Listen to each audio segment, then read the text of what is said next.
إن الحمد لله نحمده ونستعينه ونستغفره ونعوذ بالله من شرور أنفسنا ومن سيئات أعمالنا من يهده الله فلا مضل له ومن يضلل فلا هادي له وأشهد أن لا إله إلا الله وحده لا شريك له وأشهد أن محمدا عبده ورسوله صلى الله عليه وعلى آله وصحبه ومن سار على سبيله إلى يوم الدين. أما بعد. Just before we actually begin the next chapter, I want to mention an important point of a contemporary issue that we have among those who attribute themselves to the Sunnah. And that's based on the hadith when the Prophet Muhammad mentioned, "Man qala la ilaha illallah wa kafara bima yu'badu min dunillah." Whoever says la ilaha illallah and disbelieves in anything worshipped other than Allah, haruma maluhu wa damuhu wa hisabuhu ala Allah. Their money, their wealth and their blood, their life becomes sacred, and the account is upon Allah subhanahu wa ta'ala. And the point I want to mention is what he says, وَحِسَابُهُ عَلَى اللَّهِ. His account is with Allah subhanahu wa ta'ala. Because there's a major mistake that some who attribute themselves to Salafiyah they make. And that is when they try to refute someone and say this person is a person of innovation. This person is a person of bid'ah. And then you ask them why, and they say that he hides it. When they can't find the reason for the mistakes that a person makes, they say they hide their manhaj, they hide their innovation. It's not apparent, but it's there. We know it's there, but they hide it from you. Now, statements like this is Ainul Bid'ah. This is the heart of innovation. Because Allah subhanahu wa ta'ala huwa al-muttali' ala niyat. Allah is the only one who knows the intentions of mankind. So when a person claims to know someone's intention, then this is also kufr. When a person claims to know someone's intention, this is for matters of the unseen, then this is kufr. So there are two grave mistakes people fall into, especially the youth that claim to be Salafi, and they make chaos among the Salafis based on this. When they don't have a credible reason to refute a person, they say his innovation is hidden. Man ya'lam al-ghayb? Who knows the unseen? If it's hidden, how do you know? And you still can't say to a person what it is. So when they claim that this person hides their innovation or is hidden from the unseen, and this is one, an innovation in and of itself, and secondly, it may lead to kufr, disbelief in Allah subhanahu wa ta'ala. Why? For claiming the knowledge of the unseen, for claiming to know the unseen. So it also exposes these people who attribute themselves to Salafiyah that their aqidah is not sound. Those who make such claims, their aqidah is not sound. And it shows they need to go back to studying the correct aqidah and understanding that matters of the unseen is only known to Allah subhanahu wa ta'ala. And that's why the Prophet Muhammad mentioned and taught us, نَحْنُ نُعَامِلُ الْخَلْقِ بِالظَّاهِرِ. We deal with the people with what is apparent. So if a person shows Islam apparently, then we treat them as a Muslim. If they are concealing kufr, wal nifaq, hypocrisy, hisabuhu ala Allah. That's why the Prophet Muhammad mentioned, Man qala la ilaha illallah. Whoever says la ilaha illallah, wa kafara bima yu'badu min dunillah, and they disbelieve in anything worshipped other than Allah, zahiran. You're not going to know if a person believes within their heart. You will not know. You will only know that which has been shown to us apparently. So if a person conceals within their heart their kufr, their disbelief or hypocrisy, then Allah Azza wa Jalla is the one who takes them to account. As for us, we deal with that person for what they show us apparently. What they show us apparently. So it's important to point that out, because also when we have young people that are trying to seek knowledge and they're warned from every single da'i, any caller to Islam that's not with a particular group that claim to be Salafi, if you're not with them, you get refuted. And when they don't have evidence for why they're refuting a person, they make the likes of these statements. His innovation is hidden. He hides it from the people. And the likes, وَهَذَا بِدْعَةٌ وَضَلَالَةٌ وَقَدْ يُؤَدِّي إِلَى الْكُفْرِ. And it's innovation and misguidance and may lead a person to disbelieving in Allah subhanahu wa ta'ala. So a person is to be very cautious regarding this. And not to claim knowledge of a person's intention. Rather, a person's intention is between them and Allah subhanahu wa ta'ala. And they'll be rewarded accordingly. They'll be rewarded accordingly. As for us, then we deal with the people upon that which is apparent, that which they make apparent to us. And that's why you find at times, Wallahu musta'an, a person will speak with the Quran and the Sunnah and you only know that they oppose it when something comes from them that opposes it clearly, in their statements or in their actions. You may find a person seems to be from Ahl Sunnah wal Jama'ah until they ask a question like, where is Allah subhanahu wa ta'ala? And then you'll find the methodology of Ahl al-Bid'ah is what they're upon in their answer. So these are the things that I want us to be cautious about when it comes to matters of the unseen, the intentions of the people. This is only known to Allah subhanahu wa ta'ala. To claim to have knowledge of one person's intention, then again, this is from the matters of al-bid'ah wal-kufr. So the next chapter that the author rahimahullah then went and started to discuss is باب من الشرك لبس الحلقة والخيط ونحوهما لرفع البلاء أو دفعه. Is talking about wearing amulets, wearing necklaces or bracelets or strings and the likes to repel a calamity or to remove a calamity that's already befalling a person. Of the things that's mentioned, why did they mention this chapter next?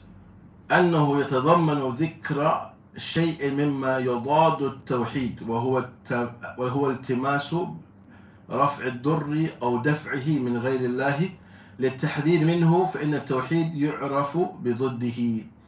It mentions because it consists of that which opposes tawheed. So wearing of these amulets and these necklaces and the likes to repel forms of harm or to remove them if they've befallen a person, this opposes the meaning of tawheed. And that is because they are seeking the removal of this harm by other than Allah, from other than Allah. So it's to warn us from this and also to teach us that tawheed is also known by its opposite. Tawheed is also known by its opposite.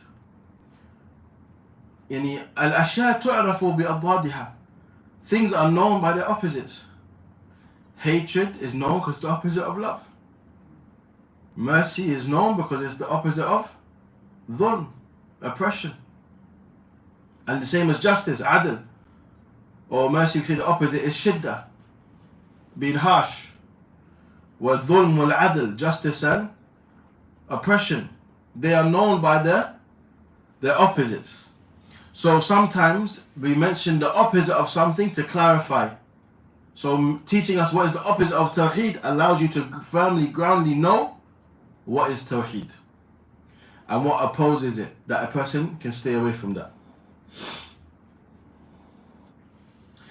Now, when it comes to wearing of these different types of amulets and necklaces and strings and the likes, then this is divides between two types of shirk, either shirk akbar or shirk asghar, either being major shirk or minor shirk. Now, it is major shirk, shirk akbar, if a person believes أنها مؤثرة بذاتها, وبيدها جلب المنافع ودفع المضار, is when a person believes that that thing possesses the impact or the effect desired in and of itself. That from that object that they are wearing comes the bringing of benefit and the repelling of harm. I.e., it has nothing to do with Allah. That the necklace itself is what protects the person. The necklace itself is what brings about goodness and repels harm. Then this is shirk akbar. Shirk asghar, minor shirk, إذا اعتقد أنها سبب مع أن الله تعالى لم يجعلها سببا لا حسيا ولا شرعيا. If a person believes it is a means and Allah has not made it a means, not by way of that which is a sense, nor something that is legislated.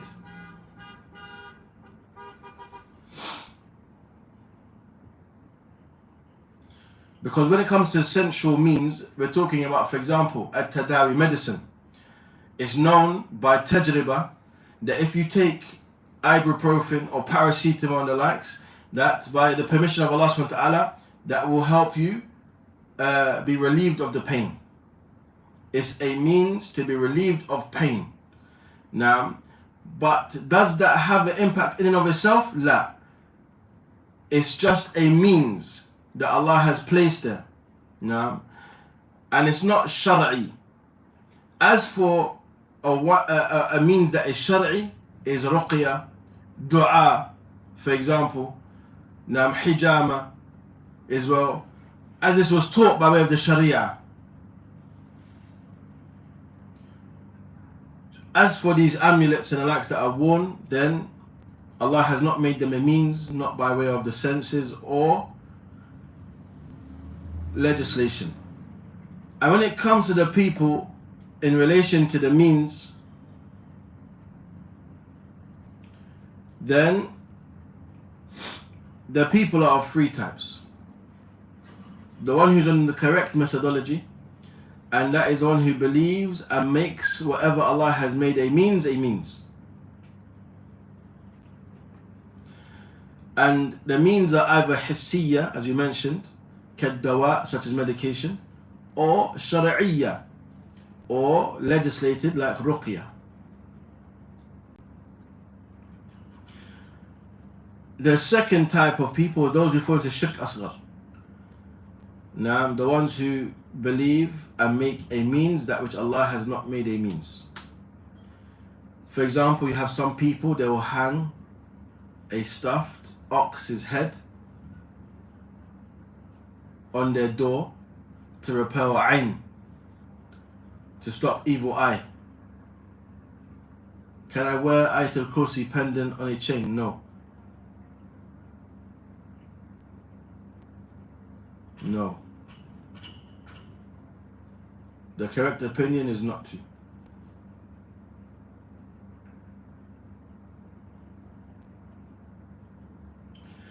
The third category is those who fall into shirk akbar, and that's the ones that we mentioned. They believe that which they wear in and of itself is a protection and brings about benefit and repels harm. Then this is shirk akbar.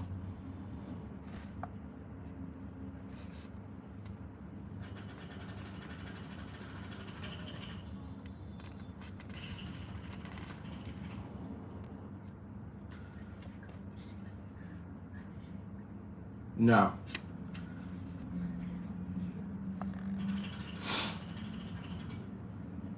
also, when it comes to taking the means, then you have people of different categories as well. Those yunkirul asbab bil kulliyah. Those who they reject the means. Now, and that is like the Jibriyya wal Asha'ira. And then you have, because they negate the wisdom of Allah subhanahu wa ta'ala. The Jibriyya, they say we are compelled, whatever happens is not choice of our own, it's Allah forced it upon us, khalas, that's it. And those who go to extremes in the means, like the Sufis, they make anything a means even if it's not been established as a means.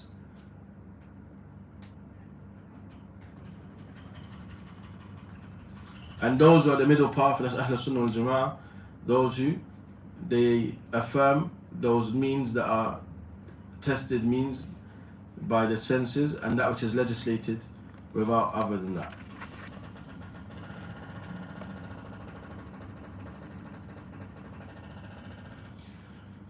Also, when it comes to those who do hand these amulets and the likes, and regarding the people, the first type of person is one who doesn't know. They're jahil. They don't know the ruling of it. They don't know anything about it. هذا يعلم. This person is to be taught. Then you have the one who believes it's a means. Allah has not made it a means, and this one has fallen to shirk akbar, shirk asghar. This one has fallen to shirk asghar.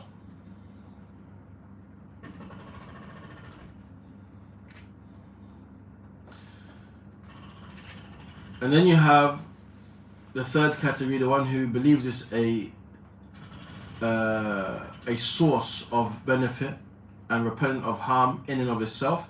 And this person is mushrik, shirk and akbar. This person is a mushrik that's fallen to major shirk.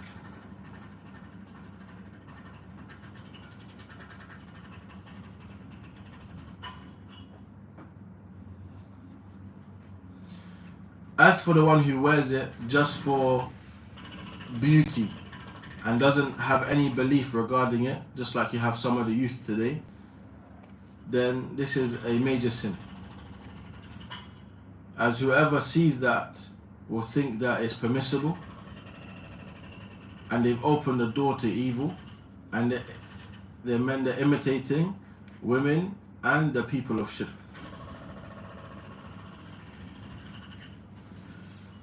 For example, you have people that have a chain with the blue eye on it, stuff like this. They say, I don't believe anything about it, but I like it. This is a major sin. فيه تشبه بالمشركين, as you're imitating the people of shirk.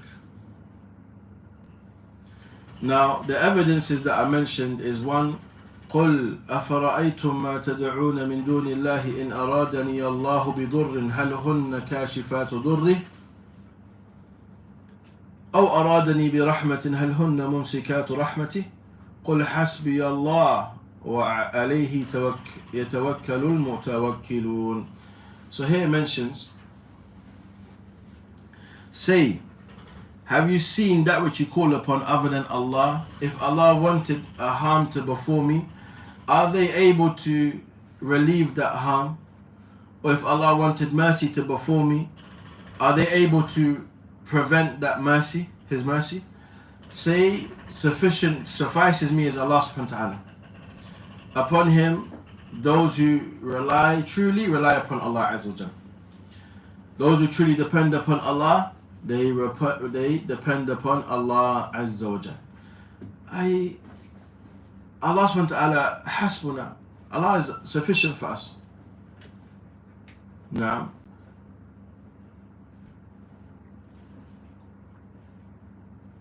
affirming that we leave off all of these fabricated means or these means of shirk that the people rely upon besides Allah subhanahu wa ta'ala.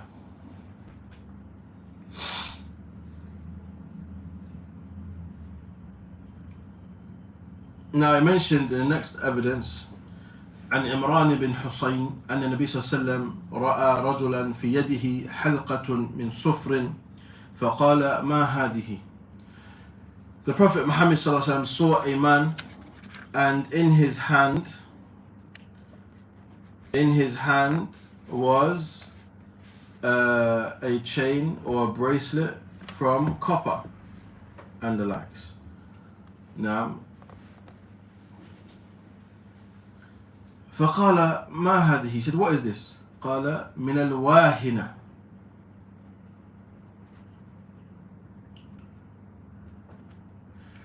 And al-wahina, this is an ailment that affects the bones,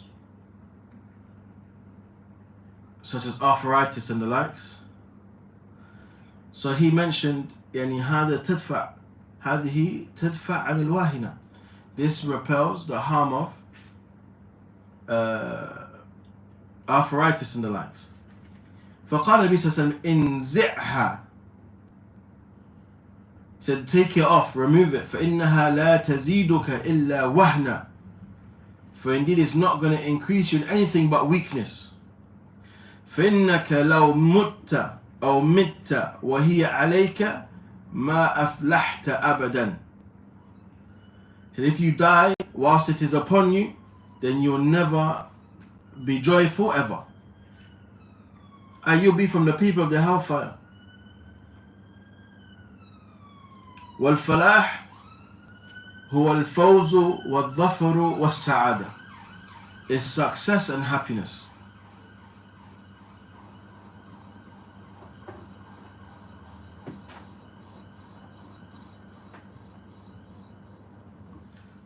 We'll pause just for the adhan, inshallah, and we'll continue.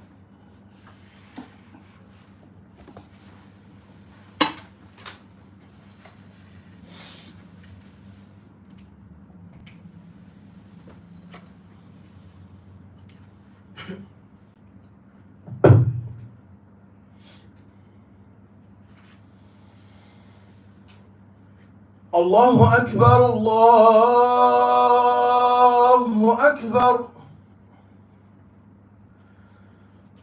Allahu Akbar, Allahu Akbar.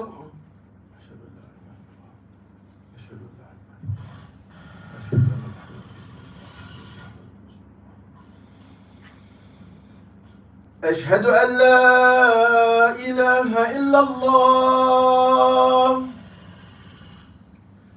أشهد أن لا إله إلا الله. أشهد أن محمدا رسول الله. أشهد أن محمدا رسول الله. حي على الصلاة.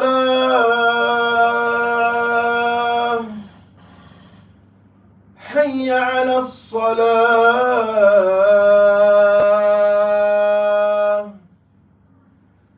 حي على الفلاح. حي على الفلاح.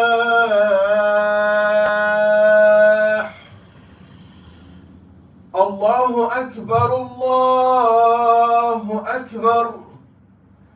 لا إله إلا الله.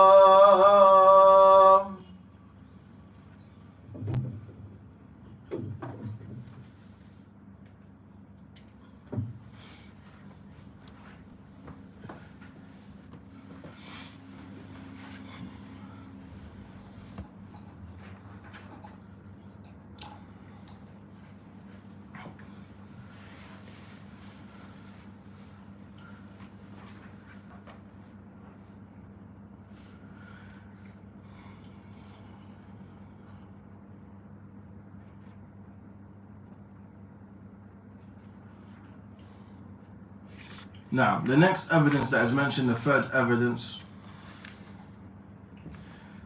وله عن عقبة ابن عامر مرفوعا.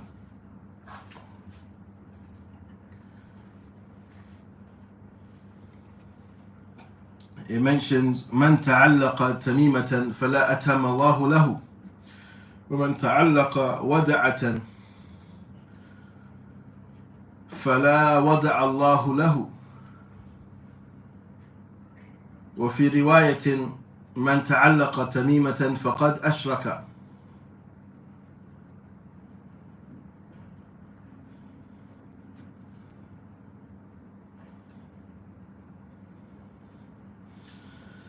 Now, what's mentioned within this, that the Prophet Muhammad mentioned, whoever attaches themselves to a tamima, an amulet, whoever attaches himself to an amulet, then may Allah not complete that person. And it shows that the Prophet made dua against the person who does so. And ta'allaqa, it didn't say allaqa, it says ta'allaqa, the one who becomes attached to it. And he allaqaha wa ta'allaqa qalbuhu biha, the one who not only do they put it on, they wear it, but their heart is also attached to it. For example, one time there was a child in a madrasa and he had an amulet on. And when the teacher obviously saw that this is something that's not to be worn, he sent the child to take it off. The child was crying in hysterics because they've been taught that if they don't have that on, harm is going to come to them. So their heart has become so attached that they start to fear if this thing is not on them, they're in problems. And هذا سبحان الله هذا تعليم الشرك من الصغر. This is a person teaching someone shirk from the youngest of ages.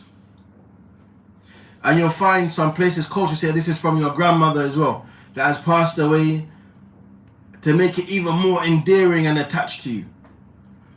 These are from the dangerous things that we have when it comes to these amulets. Also, he mentioned وَمَنْ تَعَلَّقَ وَدَعَةً, and this is referring to things that are taken from the sea, shells and things that are taken from the sea.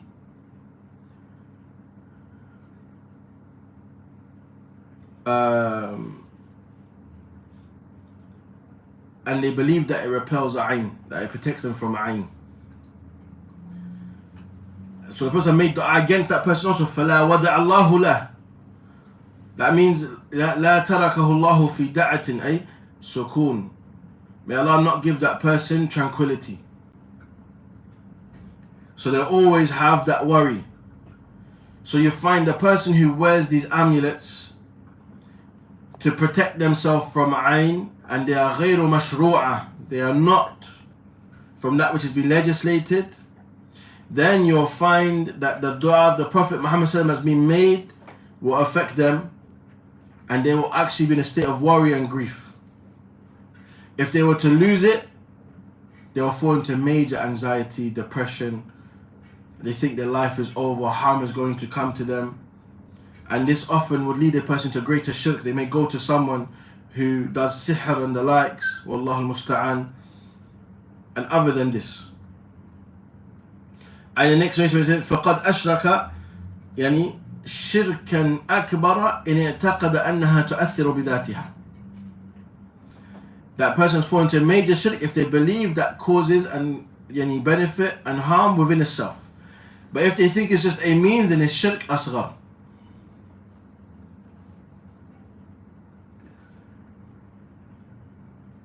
Also, in the next narration, the other evidence as mentioned, لابن أبي حاتم عن حذيفة أنه رأى رجلا في يده خيط من الحمى فقطعه وتلا قوله وما يؤمن أكثرهم بالله إلا وهم مشركون. So I mentioned that Hudayfa ibn Yaman, he saw a man that had on his hand a something tied to his hand, and he said it protects them from fever and the likes. So he cut it off. He cut it off and said and recited to him, and many of them do not believe in Allah except they associate partners with Allah subhanahu wa ta'ala. So in this we see an example of تغيير المنكر باليد, changing an evil by the way of one's hand. Changing an evil by way of one's hand, if one has the ability to do so. And it also shows the strength of the Salaf when it came to warning against evil. With burhan, with knowledge, they didn't hesitate to do so. Today we're scared, oh, this person might speak bad back to me, this person might get upset with me, this person might get angry, I'm going to stay quiet. La. For the sake of Allah subhanahu wa ta'ala, لا نسكت إلا إذا كان السكوت من حكمة. We don't be quiet unless being silent is from a place of wisdom. that it may lead to a greater evil and the likes. But if we find we're not from a person of authority or a person of knowledge, then we have to hate these things within our heart. So if you see someone wearing things like this, you can't say, oh, it looks nice, mashallah, or where did you get that from? And you're not going to say that this is not correct, that there's some form of approval or acknowledgement of it. Rather, you have to hate it in your heart and not be pleased with it.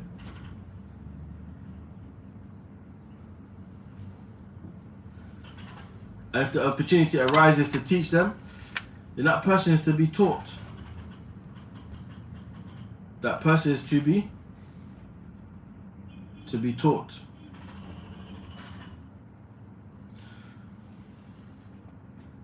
Because you find even today, many people, they wear a copper bracelet.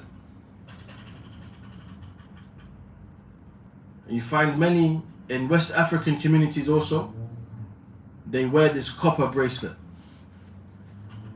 And again, these things are to be questioned. Why do you wear that? What is the asl of that thing? And you'll find many of them, when you speak to them, they say it is to protect them from something, some form of illness and the likes. Again, these things are not to be worn.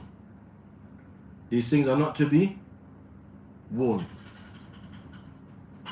Especially, even if you don't believe that, the fact that the asl is that thing, that it may encourage others to think it's permissible, is also not to be worn for these reasons.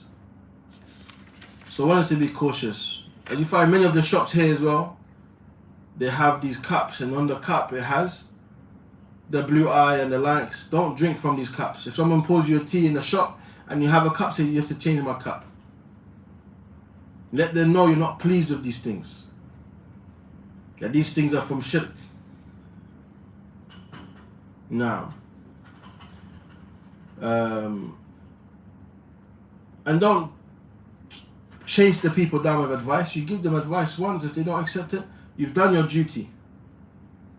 You go to a butcher shop, you find they have things that they have hanging there and the likes. You advise them. If they don't accept the advice, go to a different butcher shop and the likes. But these things unfortunately have become widespread in this day and age. And as you can see, when we're studying Kitaab tawheed, the things that are mentioned are things that people are falling into in abundance. Just like when he authored, rahimahullah, Nawaqid al-Islam, the nullifiers of Islam, it was things that people are falling into in abundance. So we ask Allah subhanahu wa ta'ala to protect us and make us of people of tawheed. Allahumma ameen. And inshallah we will stop there, and after salah we will go on to Bulugh al-Maram, and we will start in the next lesson with the Masail, inshallah. We'll start with the Masail of this last chapter, the benefits that are derived from it, bi'idhnillahi ta'ala. Allahumma salli wa sallam ala nabiyyina Muhammad wa ala alihi wa sahbihi ajma'in. Assalamu alaikum wa rahmatullahi wa barakatuh.